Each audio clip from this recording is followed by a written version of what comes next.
If cursing is a sign of intelligence, then these two are brilliant. Meet award-winning radio show hosts Jonna Spilbor and Keryl Pesce as they interview smart people, offer up a tidbit or two of advice, and threaten to kick your ass if you don't think positive. It's Happy Hour, live straight up, with a twist. Alcohol may or may not have been involved in the making of the show. Please watch responsibly. Welcome to Happy Hour. I'm Keryl Pesce here with my co-host Jonna Spilbor. We have an interesting show for you. We have actually a topic that is near and dear to both of our hearts and something that we are going to speak to you as the experts on. Yes. And that is, do you want to be right or do you want to be happy? You got to choose your battles. We're going to talk about that coming up. Yep. And our sponsor for today's show is none other than Happy Bitch Wines. One of us knows a little bit of something about that. And that'd be her. Well, I know that it's fabulous wine. She knows how it's made and all the other good stuff. So if one of us happens to say, then I get some kudos, credit on the screen. At least my company does. Yeah. So, right? Happy Bitch Wines is our bleep sponsor today. We'd also like to thank our studio audience for joining us. It's always so nice when they take the time to give us their attention and just spend a few minutes with us. So we really want to send out the kudos. And on that note, if you want a chance to be part of our live studio audience, you can do that. So go to our Facebook page, NetChicks TV, and you can post a maybe 7 to 15 second video of how you would represent yourself if you were here live in studio. Be fun, be creative, funny, keep it clean. Impress us. Yeah, no nudity. Now, speaking of a studio audience, something weird happened today before we started producing today's show. Let's roll the videotape, show you what we mean. What the Keryl! Hey! Hey! Hey! Come here. You gotta see this. What? This place is a mess. Yeah. This place looks like somebody had a party and it wasn't me. What the hell went down here last night? I don't know. You just don't remember. I don't know. No, Not that you don't know, you just don't remember? No. John, I forgot. God. You know what? Every single Why didn't you invite me to this party? Oh, so you're into that now? No, yeah. Animals. I think I had an animal asleep. Wow. And now I got a bee. thought Every single light bulb has been ripped off the wire. And look. This is now a shrapnel cushion. Broken glass, broken light bulbs. And I'm sorry, but this is not my thumbprint. Okay? That, my friend, is a spider monkey. Spider monkey. What the fuck is out here? What was it trying to do? I don't Maybe know. it's like a spy raccoon. Maybe. Like somebody trained it? Maybe it's an asshole. Maybe it's Trying to act like a raccoon. That could totally be. And they have like a raccoon print stamper. So they go and vandalize shit on people, and then to throw them off is like, oh, just put a couple of.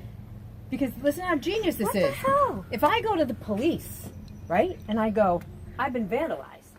Policeman's going to come here and they're going to go, I don't think so. Spider monkey. Tell you what. Yeah. Let's flip those two cushions over and make the call. You want? I know. Okay, so you're saying we should hide evidence? Yeah. And then make a false police report.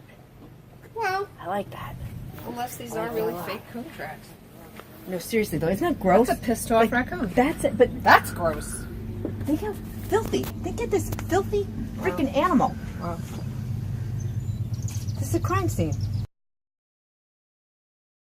Now, ordinarily, wouldn't want to kill a bug, but I'm about to smash his head in. He's like totally stalking us. Look at that. I know. You know what? Maybe he's a witness. No, maybe it's a drone. Oh my God. A fake bee drone. Jesus Christ. Are you serious? I'm going in. Done with your Get me out of here. I'm going in. Holy shit. They're like fucking dive bombers. I don't think we have enough alcohol. Oh my God. What am I going to do? Like, you can't sit on those now. Like, somebody has to clean that shit up. I'm out. Oh. That's amazing. Always We better shut these doors before one comes in for reals. Yeah, no, for realsies.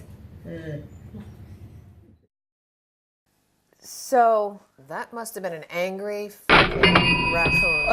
Are you sure it was a raccoon? Well, were it not for the 3-fingered paw prints? Yeah, dead giveaway. Yeah, even though I'm no Jack Hanna, but I think, because I think it was either a raccoon or, as you heard, a spider monkey. Because, I mean, how does an animal, a rodent? Is a raccoon a rodent? I don't think it's a rodent, but you don't think it's smarter than a rodent? Because it's bigger than a rodent. Bigger than a rodent.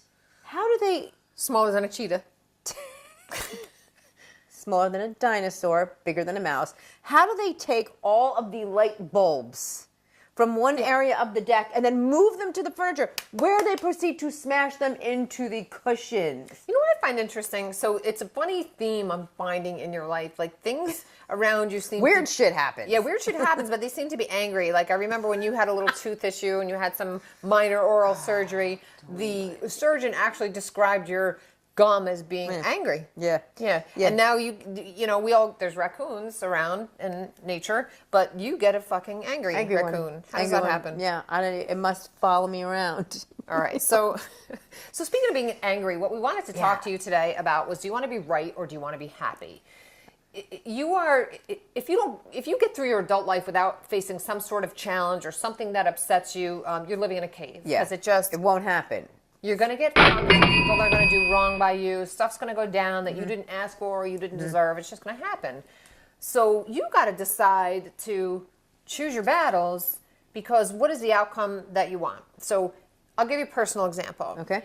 A number of years ago, I was married, found out that my ex was having an affair. I wanted to kill everybody in the beginning, I'll be honest. Human nature. Yeah, human nature, upset, really angry. But there was also a part of me that realized I am empowered in my response. So I can choose to be angry. I can choose to find ways to hurt you back, because Lord knows you hurt me. And I think that's pretty common. But there was a part of me also that realized, what do I really want here? Right. Do I want to be right and prove to you, I'll show you how much you hurt me, because I could figure out plenty of ways to hurt you back. Right. Or do I want to be happy? And I had the presence of mind through all the emotions and anger and all that stuff was going on. I mean, I went through all that normal stuff in the beginning. I'm not an angel. But the presence of mind to say, what do I really want here? What's the outcome? And I knew what I ultimately wanted, in whatever picture form that looked like, was to be happy. Right. So I had to decide, okay, I've been dealt this, didn't ask for it, did everything I thought I knew how to do to be loyal and be a good wife in a marriage. I want to be happy. So what are the choices I can make now in response to this that will get me to a happier place? There's what happens to you, and there's who and how you are in relation to what happens to you. So I actually chose not to fight with him. I chose to rise above it and focus my mind on, okay, what do I want? I want to be happy. I want to be married again. If I want to be married again, what do I want that to look like? And I spent my time and energy focusing on that instead of being right. My father has this saying, and it's simple, and it's very similar to what you just said. It's, what do I want and how do I get it? Yeah. And I think if we break this down, so let's break it down, because shit is going to happen in everybody's life.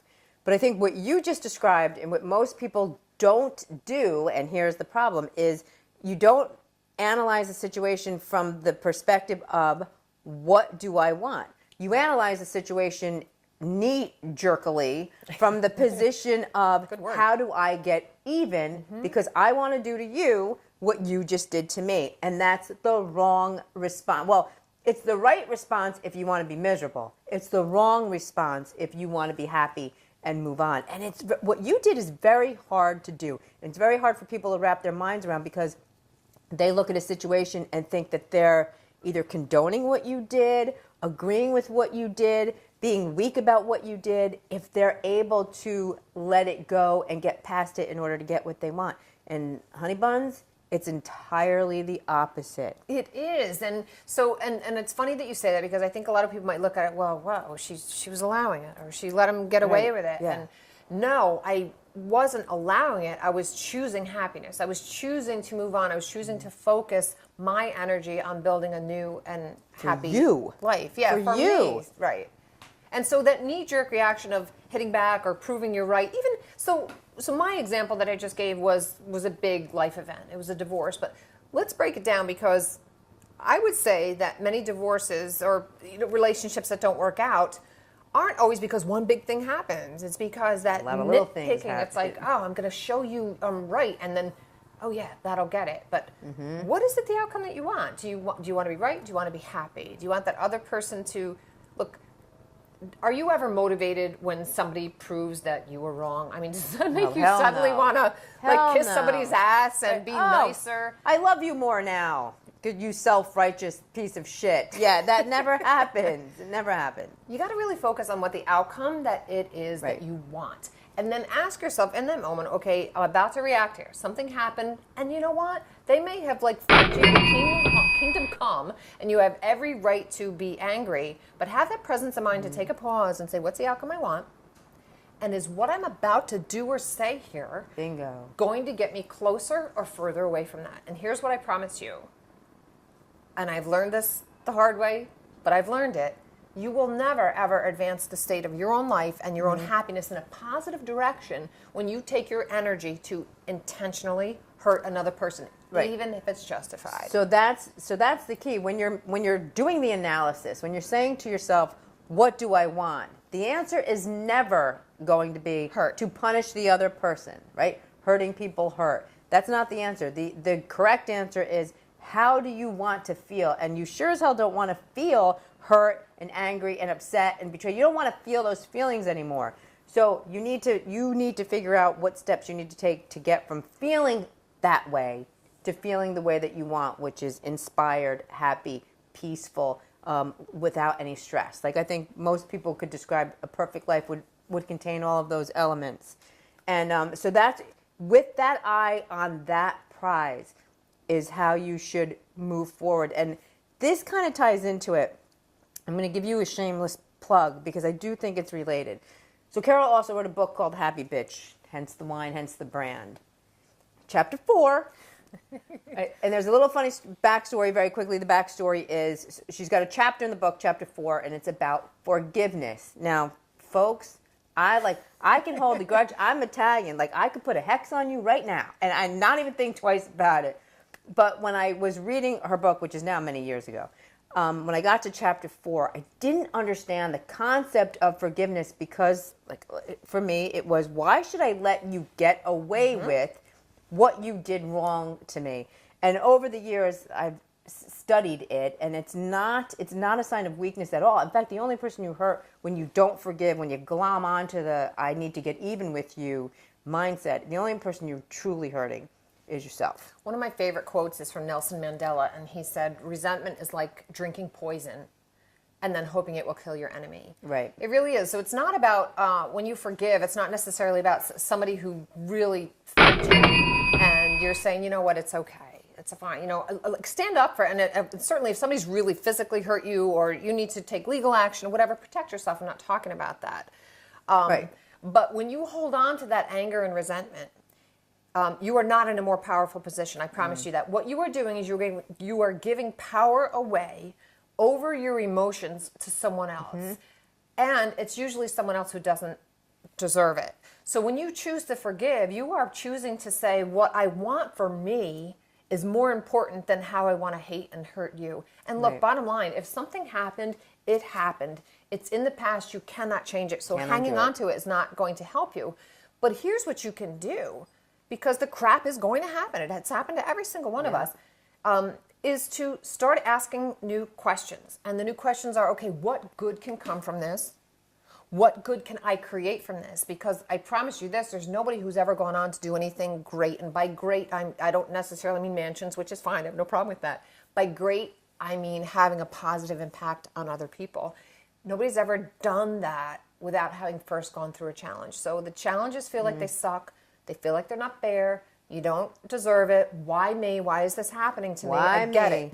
But if you can start asking new questions to say, rather than why me, what good can come from this? What good can I create? My entire brand, my wine brand, Happy Bitch, my book, this show that we're doing together, our radio show, my marriage that I'm so happy right now, all of it was not just because of what I went through, but because of how I chose to respond to it. I think one of the key elements is to say, what is the lesson in all of this? Like, what can I learn from this situation, no matter how bad or ugly or, you know, futile you feel it is? What can I learn? Because, folks, you can learn something from even the most, a lot of experts in the self-helpery field will say, even the most tragic. In fact, one of our good friends, Deb Hanlon, somebody can die, and that's going to happen too, right? People you love, you're going to lose people that you love, and there's always something good that you can glean from even the worst situations for yourself, and to make you better upon that. And, you know, thank God, the longer you sit and stew in the whole "why is me" mentality, the worse it's going to be. You can't get. You got to get yourself out of that. That's like just being stuck. It's just totally. And I get it. That's we've the all done definition it. of being stuck. Yeah, we've all been in that place, and I get it. And there's a time period, I think, for that. But start asking new questions. Look at the bigger picture. And it's hard, I know, when challenge is on us and it's overwhelming and it's consuming, and it's like we just ruminate on it.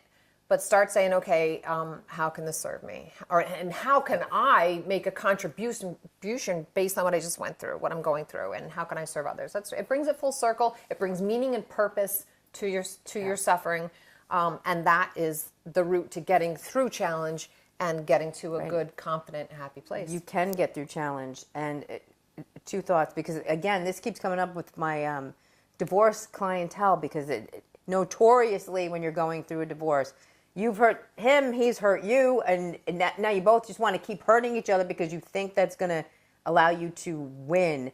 That's not the definition of winning. The definition of winning is actually being a happier, more well-adjusted person. And you can't really fully vet this subject without touching on gratitude, which is a whole other show. But one of the tricks, if you will, or tips, getting yourself through that when you're going through one of these challenging times, you can look at the smallest thing. Take something small. It doesn't have to be giant. Whenever I'm going through a trying time, I will look at a picture of my dogs. I'll be like, what gives me joy? And when I look at that photo, or I pet my dogs, or I hug my dog, and that brings me joy and makes me laugh. And then find something else, and then string those thoughts together, and something else that brings you joy, and string those thoughts together. And be grateful for all of the good things you have. There's always something. Which will outnumber the bad shit. I guarantee it will outnumber the bad stuff. You just got to focus on that. Mm-hmm. Yeah. So, important topic. So that's a wrap for today. Thank you for tuning in. Make sure you subscribe to this channel so you don't miss any new videos that we have coming out, any new shows. And make sure you like our Facebook page, NetChicks TV. So we'll see you next time.